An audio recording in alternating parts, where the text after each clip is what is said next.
As a society, we're facing significant challenges and we cannot afford building the same way we do now. There's a large opportunity looking at existing building services and how inflexible they are for how we work in our current environment. I'm Tim Schork, Associate Professor in the School of Architecture at the University of Technology, Sydney. My passion is to change our building industry in order to have a more sustainable future.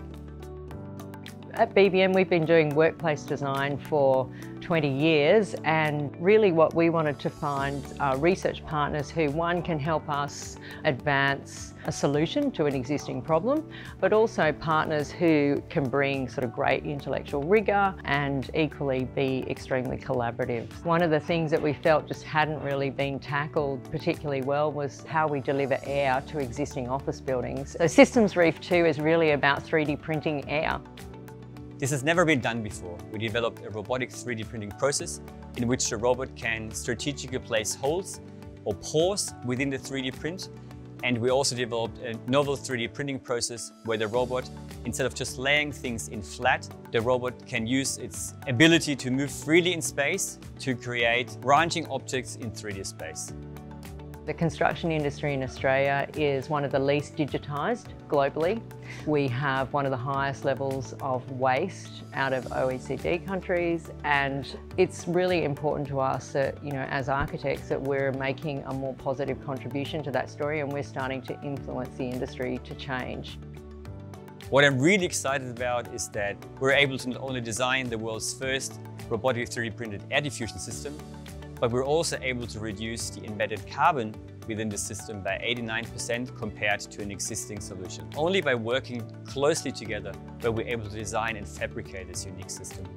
Coming at the problem from multiple angles is really important. University of Technology in particular, they can come at it from a slightly more academic standpoint.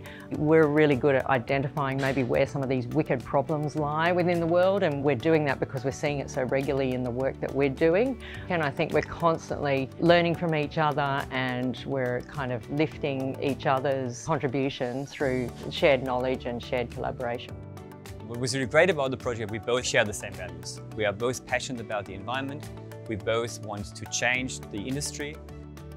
I'm really proud of what we've been able to do. First of all, it's great that you can collaborate with a group of like-minded people and have a fantastic journey in that process. And then the other thing is we think we've created something that hasn't been done in the world before. And there is really a lot to be gained from these kinds of collaborations. And actually, I can't stress enough how important it is that industry and academia continue to work together, and that we both bring, our strengths into these relationships.